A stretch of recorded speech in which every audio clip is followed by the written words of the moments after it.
మొదటి తరం రాజకీయ నాయకుడిని నేను. మొదటి తరం రాజకీయ నాయకుడిని. మా నాన్న ముఖ్యమంత్రి కాదు, మా నాన్న కానిస్టేబులే. నాకు 10 మంది తెలియదు.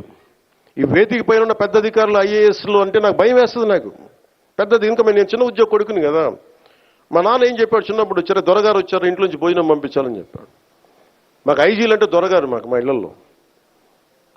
ఈ రోజుకి ఇన్ని కోట్లాది మంది నన్ను గుండెల్లో పెట్టుకున్నా, కేంద్ర స్థాయిలో నాకు పరిచయాలున్నా, నాకెప్పుడు అధికారులు పెద్దవాళ్లే. నాకు లోపల అంత గౌరవం ఉంటుంది నాకు.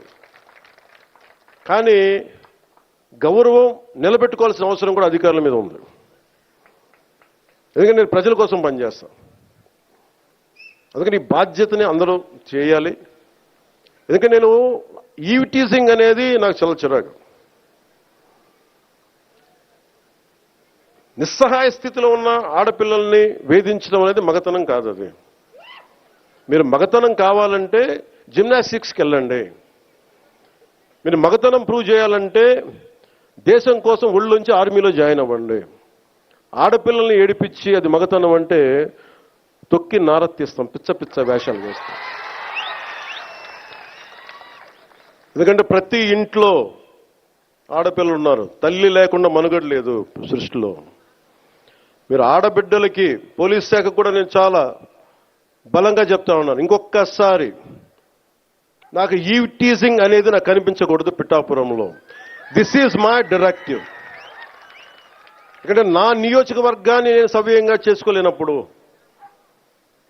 నా నియోజకవర్గాన్ని నేను సరిగ్గా కాపాడుకోలేను, నా డిప్యూటీ ముఖ్యమంత్రి పదవి దేనికి, అధికారులు ఉండడం దేనికి? నేను చాలా స్పష్టంగా ఉన్నాను ఈ విషయంలో.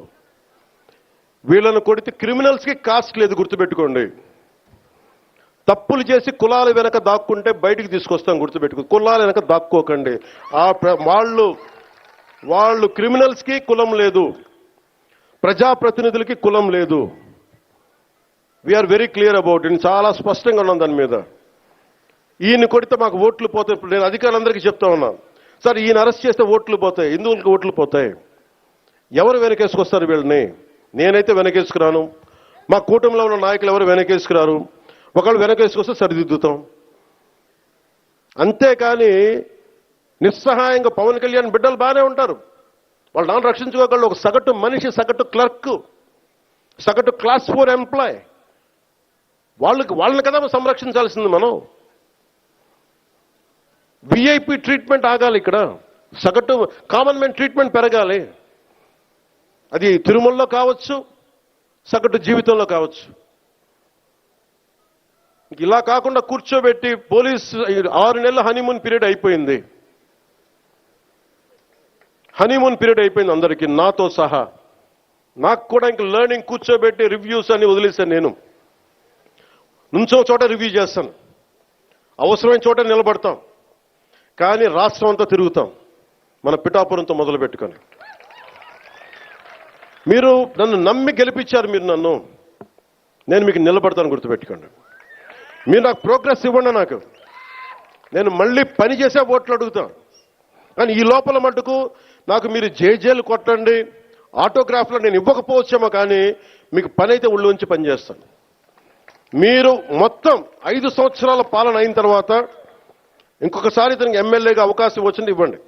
లేదు నువ్వు మాకు నచ్చలేదు వదిలేయండి.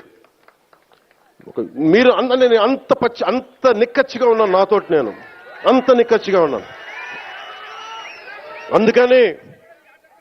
అందుకని నేను చాలా చాలా స్పష్టంగా ఉన్నాను. 15 ఏళ్ల తక్కువ కాకుండా అలయన్స్ ఉండాలని మనస్ఫూర్తిగా నేను ఆ శక్తిపీఠాన్ని ఆనేసి చెప్తా ఉన్నాను. కానీ అధికార యంత్రాంగం నాకు మీ సహకారం కావాలి. నేను గవర్నమెంట్ ఎంప్లాయ్ కొడుకునే, లేట్ గవర్నమెంట్ ఎంప్లాయ్ కొడుకుని. నేను కష్టాలు నాకు తెలుసు. జీతాలు రాకపోతే స్కూల్లో నుంచి బయటికి పంపించేసిన సంఘటనలు కూడా ఉన్నాయి. నాకు అవి తెలుసు. నాకు కరెక్ట్గా కూర్చోబెట్టి 1వ తారీఖు జీతాలు రావు, 7కో 8కో వస్తే స్కూల్ నుంచి పంపించేసేవాళ్ళు నన్ను. అవి కూడా చాలా సందర్భాలు జరిగినాయి. నా కష్టాలు తెలియదని చెప్పకండి, ఎవరు నా కష్టాలు తెలుసు. అందుకే నిన్న ఎందుకు తగ్గి మాట్లాడతానంటే కష్టాలు తెలిసిన వాడిని కాబట్టి. నాకు అధికారం అలంకారం కాదు, అధికారం బాధ్యత నాకు. కానీ నాకు పిఠాపురం బాగుండాలి. నేను చాలా చాలా స్పష్టంగా ఉన్నాను. లా అండ్ ఆర్డర్ కనుక ఎవరన్నా సరే ఇష్టరాజ్యంగా ఎవరన్నా సరే ఇష్టం వచ్చినట్టు చేస్తే తొక్కి నారత్తిస్తాను ఒక్కొక్కరికి. మా ఇష్టం కుదరదు.